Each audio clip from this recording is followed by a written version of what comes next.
احسان خداوندی عجب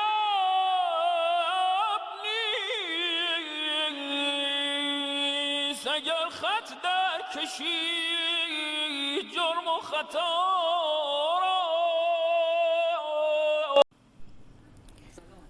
سلام. فارسی ادب میں رمضان کی سلسلے وار گفتگو کے گزشتہ مرحلوں میں ہم نے مولانا رومی کے خوان ادب سے استفادہ کیا تھا.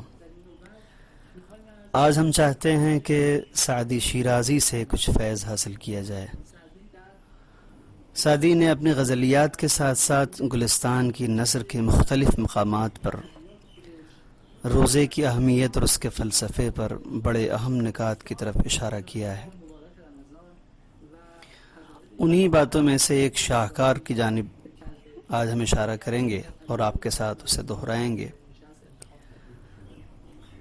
سعدی نے ایک بہت اہم نکتے کی طرف اشارہ کرتے ہوئے کہا ہے کہ اگر آپ اپنے ظرف وجود کو اچھی چیزوں سے بھرنا چاہتے ہیں تو پھر غیر ضروری اور کم اہمیت والی چیزوں کو پہلے اپنے وجود سے خالی کرنا ہوگا.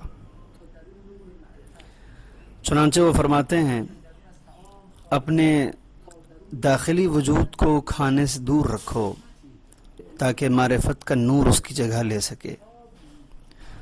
تمہارا باطن حکمت سے خالی ہے اسی لیے تمہارا وجود کھانے سے بھرا ہوا ہے.